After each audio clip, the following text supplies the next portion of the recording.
We're back on the Vicky Gotti show, you guys, and I'm here with the lovely Jon Jon, Father Bagari. Hey, how Hey, you Jon doing? Jon, how are you? Mwah. What's up, bro? Now, everybody who don't know who Jon Jon is or whatever, Jon Jon, just explain a little bit what you walked, and yeah, just tell me your history. Okay, well, I was a con for about 15 years. I started out in the ballroom community, probably when I was, well, in the community period, probably at like age 14. Started out in ballroom, maybe when I was about 16. The first category I ever walked was Butch Queen Face. A little later, many people don't know, but I did walk Femme Queen Realness for. I don't talk about this much, so Wait, hold on. Being that you have pretty pearly white teeth. Thank you. Yeah, like I said, but go ahead. Yeah, thank you.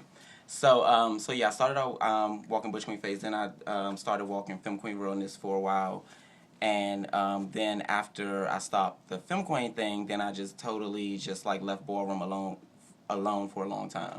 The Femme Queen thing, and let's jump into that Oh my just a touch. Okay. What made you do it, Jon Jon? Were you forced? Because in ballroom it seemed like if somebody looked cunt and cute and cunty, the girls like, oh, you should get him in drag. You look cunt. You should, you could Right. do it. Was that the Right. case for you, or did it something in your mind that I want to be a girl? I never wanted to be a girl. Gotcha. I like the fact that I have a penis between my legs. I like to use my penis. And I mean, at the end of the day, I'm a man at heart, And as you say, it was at the time. I was young. I was probably 15 when I got introduced to it. And I want to use the word persuaded, but that sounds like such a harsh word. Mm-hmm. But We keep it real here, if that's what it was. We definitely keep it real. But I was influenced, Okay. to become a woman, to do that for the fun, for the publicity, for the this, for the that, for the boys. And, they threw me up in drag and it worked and I got all this attention. At 15, 16, you want that attention. Right. So I got in drag, I started to do it and it was like, yes, I'm here. I was walking balls, getting trophies, and then that's really when my name started to circulate in the community, as a girl. As Maya, right? That was the name? That was the name. It's Maya. Shout out to Maya So- Miss Rahi, Maya Finch. Hey, Maya, what's up, boo? So, when did you figure out enough is enough of the Femme Queen stuff and the drag, all that? Just as I started to get older, I was like, what the hell am I doing? Mm-hmm. I was like, I don't want to do this. Right. I was like, why am I doing this? I don't really want to do this. I was attracting the type of people that I don't want to attract. I mean, I'm attracted to femininity. I'm a pretty guy. I'm a softer guy. Yes, I do have a background of being a woman myself, hypothetically speaking. But I'm attracted to femininity, and I'm attracting all these rough guys, all these masculines. I couldn't get what I wanted. My brother, my twin brother, my identical twin brother wasn't happy with it. So I was like, nah, I can't do this no more. Can't do it no more. Okay. Now, you had a procedure done you had the lipo done, I believe. Alleged. Or is this true? Because I did my research. Oh, well, what life? What are we talking We're about? talking about for the procedure of the breast. Well, I mean, as everyone know, if you're taking female hormones, you're going to eventually, your body's going to adjust, your body's going to change. You're going to grow breasts, essentially.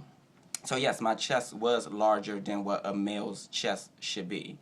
And, yes, I did have a procedure to have that taken care of. Okay.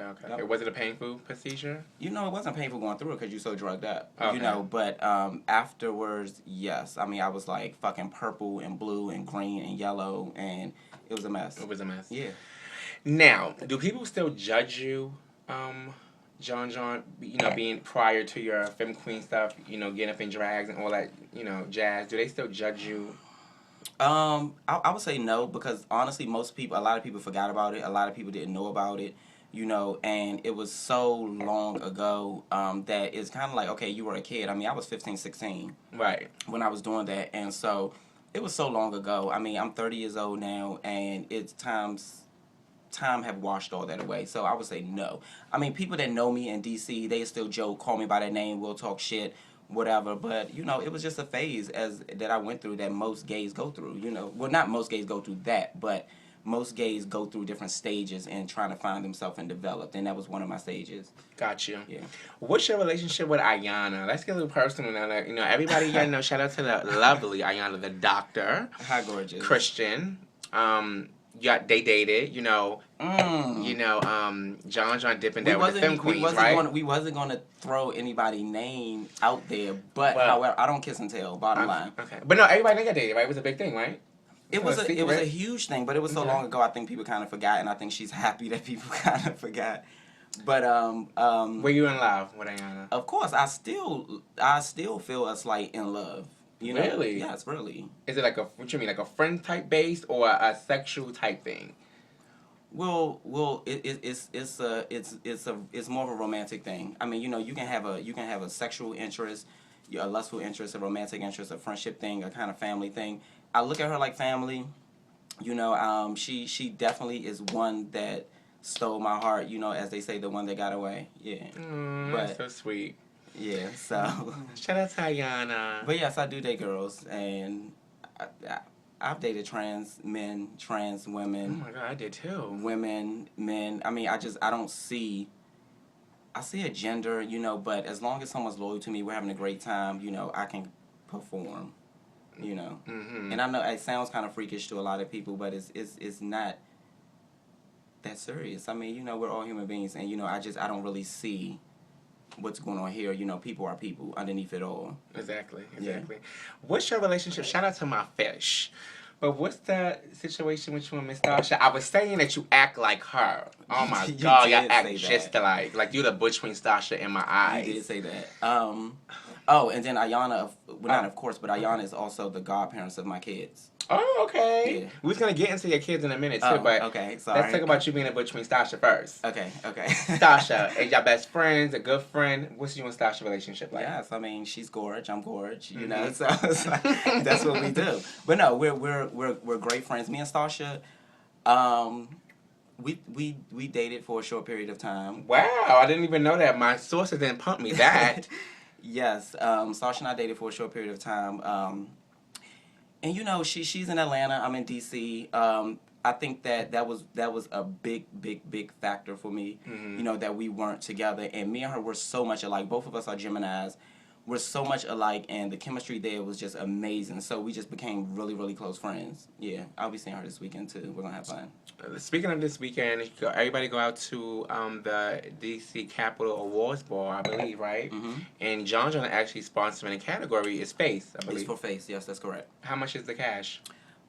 Everybody was doing little amounts. It was so most people were doing 200.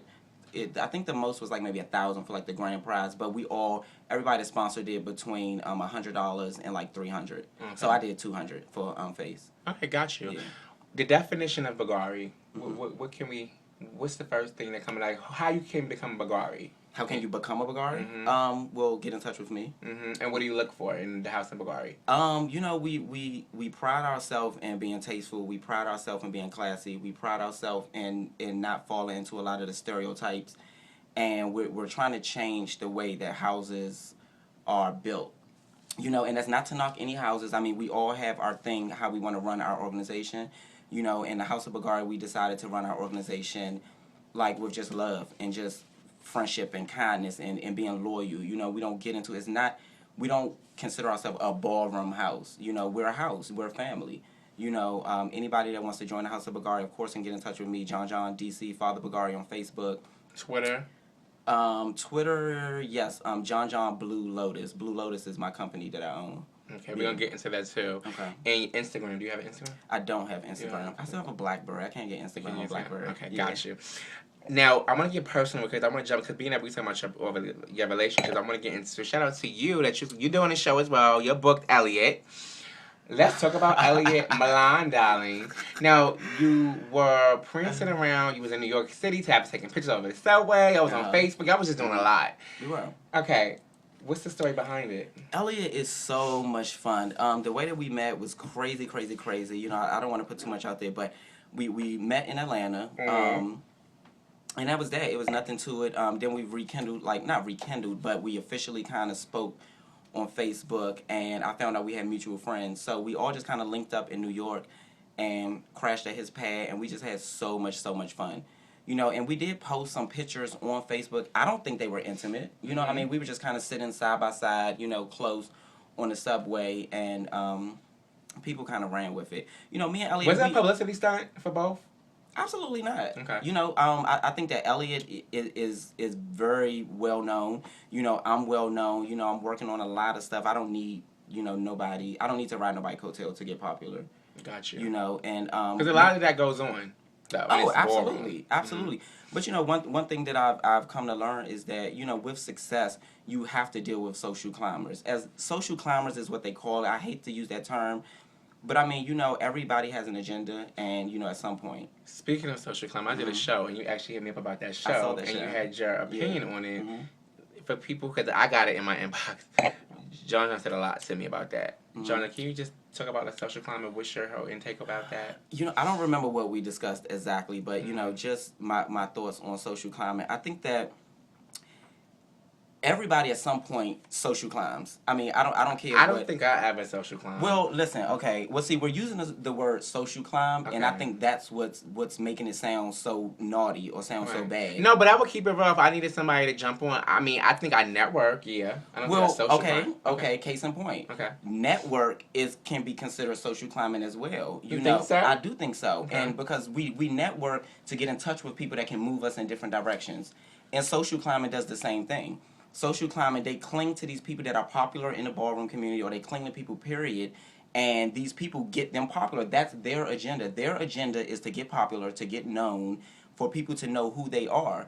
Your agenda for networking is to build your company, your organization, or whatever the case may be. But I think with networking, it's kind of like with social climbing, it's like, you know, girls act like groupies and fans. It's different when you're trying to network and trying to, you know.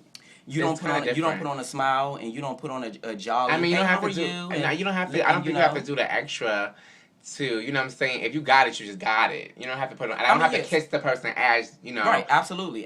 Some people. The personality is gonna speak for itself. Right. That's the bottom line. Now, a social climber is just trying to. They doing too much. It's a difference. I think it's a totally different thing with that. I mean, doing too much for who? For a person? I mean, each individual person. I mean, people come to me all the time, and you know, they're trying to get with the in crowd, or they just trying to this, or they trying to that, and blah. People call me a social climber. When I was dating Iyanna, or when I was dating Stasha, or when I was dating, you know, they said that, oh, you're the guy that date all the mothers. You know, that's what they call me. Okay. But it was like, no, I like quality, you know, and that's the bottom line. I like quality, you know. So, I like that. I like that. Yeah. So it's not about me social climbing or dating the mothers or whatever. If you're showing me love, I'm gonna show you love. You know what I'm saying? At the end of the day, it's like we're all in this together, and all this hating and dumb shit just need to stop. People like what you like, love what you love, because I'm going to do me. I'm going to love me at the end of the day. At the end of the day. Yeah, and everybody else should too. Right. Bandless. This is a lot going on in the ballroom scene. The ballroom scene is just like, shout out to Lonnie B. My entertainment best friend is in the building. You know, he don't hang out with everybody. Lonnie is in the fucking place. Now, Lonnie, the reason why I brought Lonnie up because he felt like the ballroom scene, like, he think it's just dangerous.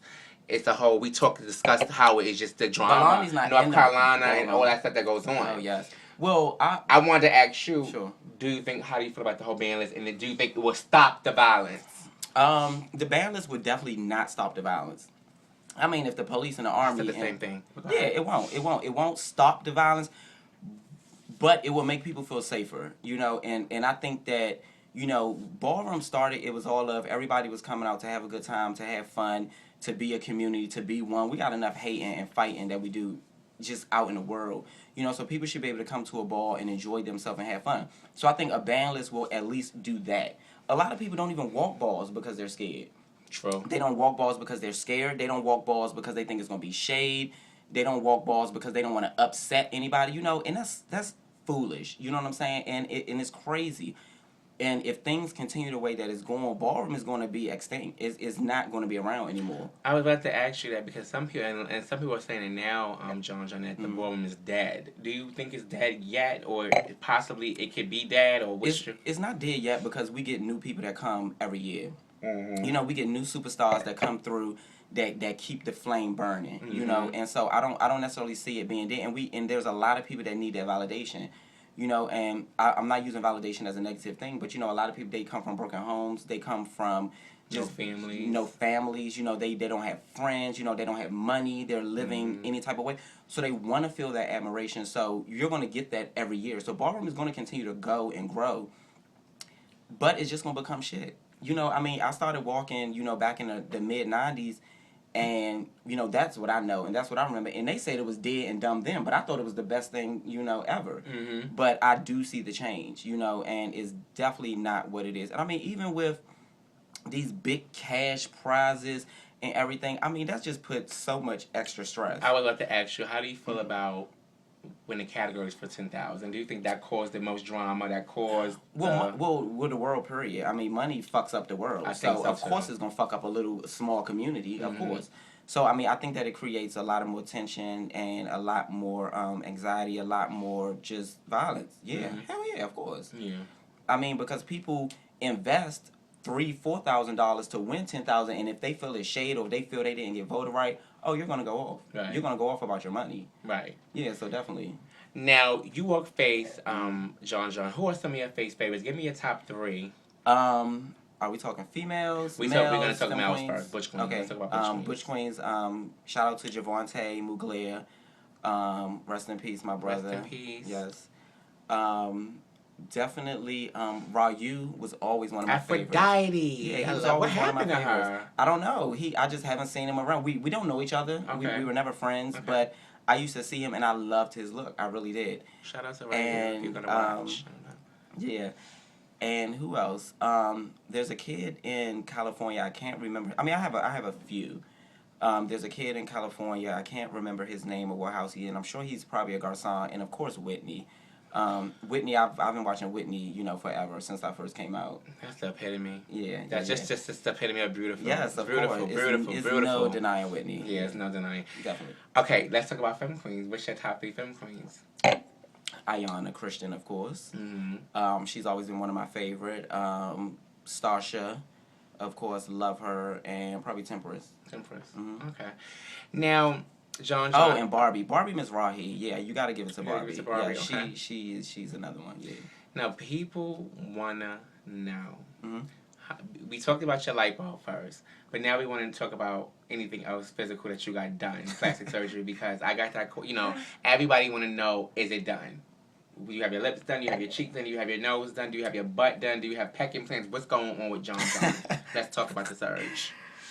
I've had my nose altered more than once. Yes, excuse me. I wore braces. It's beautiful, mind you. Thank you. Yeah. So my nose been altered. Braces, bleaching. We discussed the lipo, and that's about it. So, anything else you want to get done, Jon Jon, that you just... I was thinking about getting my nose done one more time. And I told him no. We talked about it behind the scenes. I'm not trying to do the Michael Jackson thing. I'm not trying to do that.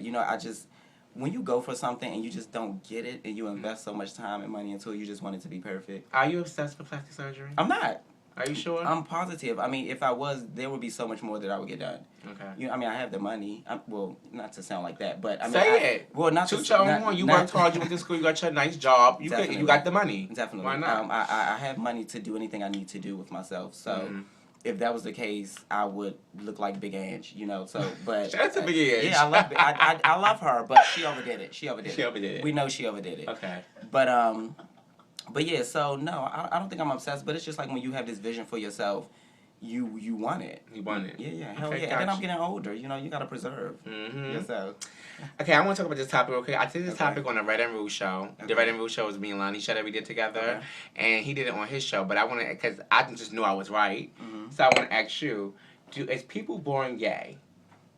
Are people born gay? That's my topic of the night.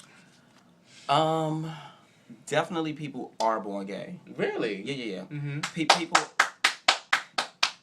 And Lonnie's back to clapping. He would be clapping for that.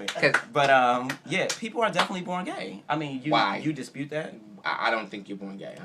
So at what stage do you think it happens? I think, when my Stage in your situation... development. Okay, but I'm going to speak for experiences with me. Okay. I'm going by... I never... when I was, probably 15, 16, they calling me gay, I'm a faggot. I never had sex with a guy. You know what I'm saying? I never did that. I'm just a feminine boy. I'm around my mother. I'm around her going to get her hair done, her nails. I'm just around her, so I love that. You know what I'm saying? So... my best friend at the time introduced me to the Village in New York City. Okay. And they was the gay people who just embraced me. They embraced me, made me feel, Okay. And they wasn't teasing me. They wasn't doing this to me. So I just got, when you get exposed to something, you might like it. Right. With Say the if I whole wasn't femme queen spoke. thing. The femme I queen love thing. my femme queens, right? So that's just it. I mean, now say if I was, I wasn't molested, I wasn't none of that type of stuff. Yeah, me neither. So I don't think he was going to get. I think, especially right now, it could be a choice. It's a trend. Now I think the femme queens who got the shit fucked up in their head, who think now that's different. Why the femme queens that have the shit fucked up? I'm saying Everybody got when issues. you was like 4, and if you issues. 4 and you think that's something going on that you want to be a girl, that's different now. Okay. That's for them is different. Okay. But for a boy, for me, no, I don't think you just born gay. Because I made the decision to become a woman that for that short period of time. Well, you wanted attention. It was attention. Different. It was attention, definitely. So maybe you were searching for something you didn't get at home. I was about to get you. No, okay. and that's the furthest thing from the truth. Mm-hmm. I'm an